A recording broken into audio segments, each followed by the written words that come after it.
Қайырлы күн ұстаздар, өздеріңізбен әдеттегідей Сандуғаш Қадырғалиевна. Бүгін сіздерге марапат нобыдыға қалай тіркелуді көрсететін боламын. Ол үшін біз кез келген браузерге барып марапат нобыды деп жазамыз. Сол кезде осы марапат нобыды деген сайтқа кіреміз. Ең бірінші бұл сайтқа әрине тіркелу жұмыстарын жүргізу қажет болады. Ол үшін бізге міндетті түрде ECP ключіміз және электронды ключіміздің паролі қажет болады. Ең алдымен регистрация батырмасын басқаннан кейін ECP-міздің орналасқан файлымызды табамыз. Одан кейін міндетті түрде оның паролін енгіземіз және де открыть батырмасын басып отправить басамыз. Одан кейін міндетті түрде мұнда пароль ойлап табамыз. Біздің пароліміз 8 символдан бастап 64 символға дейінгі аралықты қамту қажет. Оның ішінде латын әріптерінің бас әріпі, кіші әріпі және арнайы тыныс белгілері болу қажет екендігін еске саламын. Астына парольді қайталаймыз. Болғаннан кейін электронды почтамызды енгіземіз және рөлімізді таңдаймыз исполнитель деп. Исполнитель деп рөлімізді таңдап алғаннан кейін отправить дегенді басамыз және міндетті түрде сохранить дегенді басамыз. Енді осы пароль логинімізбен марапат нобыды сайтына тіркелдік. Енді өзіміздің жеке кабинетімізге өту үшін тағы да ECP ключімізді файлын таңдап паролін енгіземіз. Ең бірінші кезекте мұнда орыс және қазақ тілдерін таңдап аласыз өзіңізге қажетті тілде. Мен орта білім беру ұйымы қай мектепте жұмыс жасайтындығым көрініп тұр. Мұнда марапаттар үшін іріктеу, іс-шаралық күнтізбе, есеп деген сияқты бөлімдерден тұрады. Ең бірінші кезекте осы марапаттау үшін іріктеу деген бөлімде орта білім беру ұйымы деген үстінен басамыз. Мына жерде фамилияңызды енгізу арқылы өзіңіздің аты жөніңізді тауып аласыз. Яғни мен мұнда фамилияны енгіздім. Одан кейін поиск батырмасын басқан кезде өзіңіз туралы толық мәлімет шығып тұрады. Яғни нобыдыға жауап беретін админ осыған дейін сіздің данныйларыңызды нобыдыға тіркеп қойғандықтан осы марапат нобыдыда сіз туралы деректер шығып тұрады. Енді статус заполнения деген жерде леп белгісі тұр. Міне осы жерден біз марапаттарымызды толық енгізуіміз қажет болады. Мына жерде қаламның суреті тұр. Действие деген жерде осы ручканың үстінен басамыз. Бізде жалпы марапат нобыдыға жетістіктерімізді тіркеу 11 қадамнан тұрады. Ең бірінші кезекте өзіміздің фотомызды жүктейміз. Ол үшін выберите файл дегенді басамыз және біздің фотомыз JPEG немесе PNG форматында болу қажет. Выберите файл дегеннен, яғни өзіміздің дайындап қойған суретімізді таңдап аламыз. Ең бірінші қадам астында өзіңіз туралы толық мәліметтер берілген, оның ешбіріне де тиіспейміз, толық мәліметтер тұра береді. Екінші бөлімде сіз жұмыс жасайтын ұйымның атауы тұрады, ол бөлімді де толтырмаймыз. Далее батырмасын әрі қарай басқан кезде үшінші бөлімде сіздің жұмысыңыз туралы, біліміңіз туралы толық мәлімет берілген. Бұл жерде де еш нәрсені толтырмаймыз. Үшінші қадамда далее батырмасын басамыз. Төртінші қадамда дополнительное достижение деген бар. Осы жерден егерде сіз педагог санатынан жоғары, модератор, сарапшы, зерттеуші шебер болсаңыз, сіз осы жерге 514 бұйрыққа сәйкес жетістіктеріңізді енгізесіз. Егер сізде жетістіктер жоқ болса, далее батырмасын басып кетесіз. Ал егер жетістіктеріңіз болса, добавить сведения при наличии дегенді басасыз.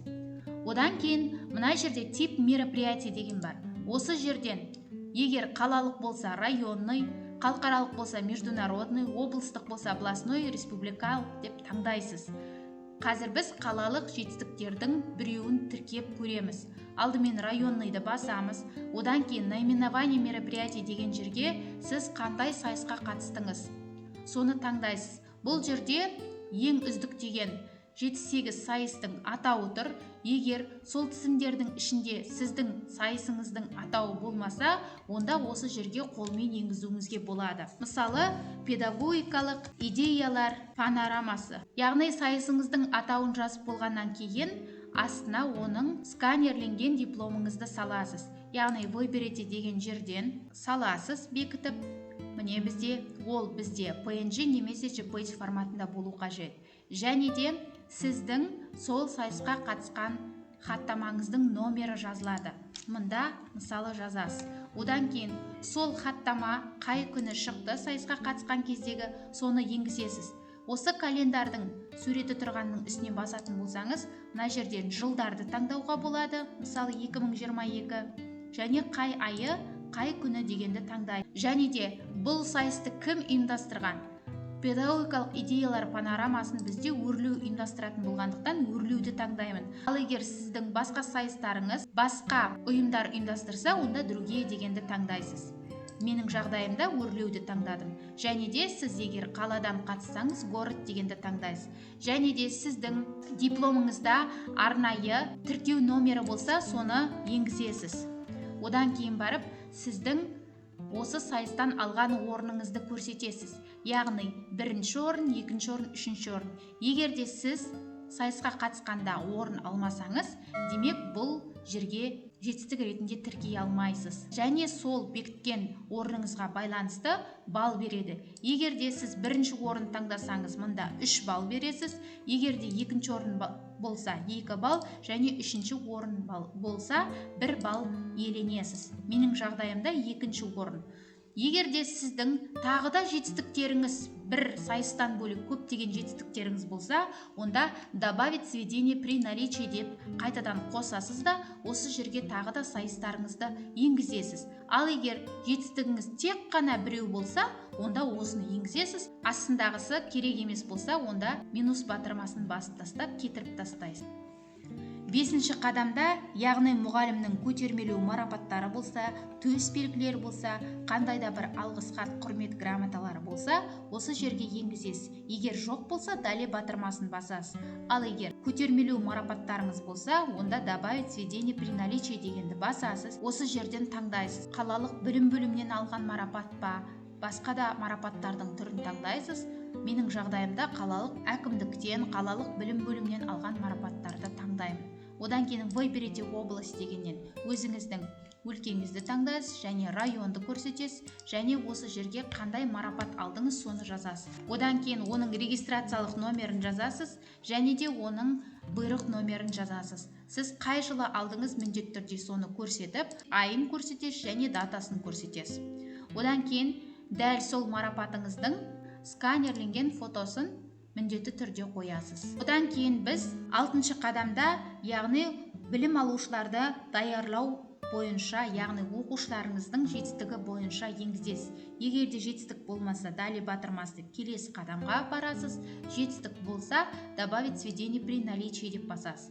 Және де сіздің оқушыңыз егер де топтық жарысқа қатысса, командное соревнование деп жазасыз. Ал егер жеке оқушыңыз олимпиадалардан пәндік орын алса, онда міндетті түрде ол оқушының иін жазуыңыз қажет болады.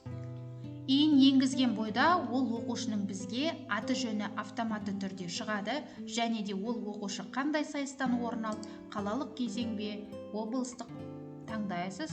Одан кейін ол сайысты ұйымдастырған ұйымның көрсетесіз, яғни бұл жерде дарын орталығы немесе другие деп көрсетесіз. Содан кейін ол сайыстың атауын жазасыз. Бұл жерде неше түрлі олимпиадалардың тізімдері берілген. Егер ақбота, вебраз, кенгуру сияқты олимпиадалар болса, осы жерден таңдасаңыз болады. Немесе мұнда жерге қалалық пәндік олимпиада деп клавиатурадан да енгізе аласыз. Бұл сайыс туралы толық кішкене мәлімет бересіз. Мысалы, қалалық сайыс деп өттім. Одан кейін ол сайыста орын алған оқушыңыздың орнын белгілейсіз. Бұл жерде де балл беріледі, міндетті түрде оқушыңыз орын алуы қажет. Егер орын алмаған оқушы болса, оны енгізбейсіз. Одан кейін міндетті түрде оның сканерленген дипломын саласыз. Оны салғаннан кейін бұл сайысқа қаланың атынан қатысты ма белгілейсіз, ауылдан ба, областтан ба. Содан кейін далее батырмасын басасыз. Одан кейін 7-ші қадамға өтеміз. 7-ші қадам барлық педагог санаттарына тиесілі. Бұл қадамда сіз міндеттерде мейлінше тиімді және жедел орындасаңыз, осы графаға барсаңыз, біріншінде 1-ден 5 балға дейін бере аласыз. Соңғы 2 жыл бойынша тәртіптік жауапкершілікке тарту фактілерінің қаншалықты болмағандығына балл бересіз. 2 балға дейін деп жазылып тұрады. Одан кейін далее батырмасын басасыз. 8-ші қадамда, яғни оқушылардың оқу үлгерімі бойынша пайызын көрсетесіз. Сіздің пәніңіз бойынша сапа, яғни бұл жерден сіздің пәніңіз бойынша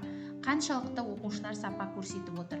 Егер де 80%-ға дейін болса, мына жерден таңдайсыз, және де оған сәйкес, пайызға сәйкес балл беріледі. Одан кейін дали батырмасын басасыз. 9-шы қадамда оқушылардың секциялар мен үйірмелерге қатысы туралы. Яғни бұл жерде басшылар үшін сіздің мектебіңіз қаншалықты үйірмемен, секциялармен қамтамасыз етіп отырса, барлығына бірдей мәлімет енгізетін болады. Оны мектеп әкімшілігінен нақтылап аласыз. Осы жерден 60-80%, 80-100% қаншалықты қамтылғандығын сапамен белгілейсіз. Соған байланысты балл береді. Егер сіздің мектебіңіз мемлекеттік аттестациядан сәтті өтсе, успешно дегенді таңдайсыз. Сәтті өтпесе, не пройден деген таңдайсыз. Успешно деп таңдасақ, бізге 5 балл беріледі. Дали батырмасын басамыз. Соңғы 10-шы қадамда 2 жыл ішінде, яғни сіздің мектебіңіз бойынша құқық бұзушылық фактілері болды ма? Егер орын алса, имеется нарушение, егер құқық бұзушылық фактілері орын алмаса, соңғы 2 жыл бойынша отсутствует деп таңдасаңыз, 5 балға дейін балл беріледі. Одан кейін соңғы қадамда сіздің толтырған жетістіктеріңізге байланысты, яғни сіздің еңбек өтіліңізге, категорияңызға және де осындай жетістіктеріңізге байланысты балл беріліп, толық қорытынды ұпайыңыз шығатын болады. Одан кейін сохранить батырмасын басу арқылы сіз мәліметтеріңізді толық сақтай аласыз. Бұл марапат нобыды бізге алдағы уақытта педагогтарға өзінің жетістіктеріне байланысты марапаттар ұсынуда өте қажет болады. Сондықтан міндетті түрде педагогтар толық жетістіктеріңізді енгізіп, бей-жай қарамауларыңызды сұраймыз. Барлықтарыңызға сәттілік. Видео пайдалы болса, лүпіл қойып, комментарий бөліміне пікір қалдырып, өзге де әріптестерге бөлісе жүріңіздер. Кәделеріңізге жарасын.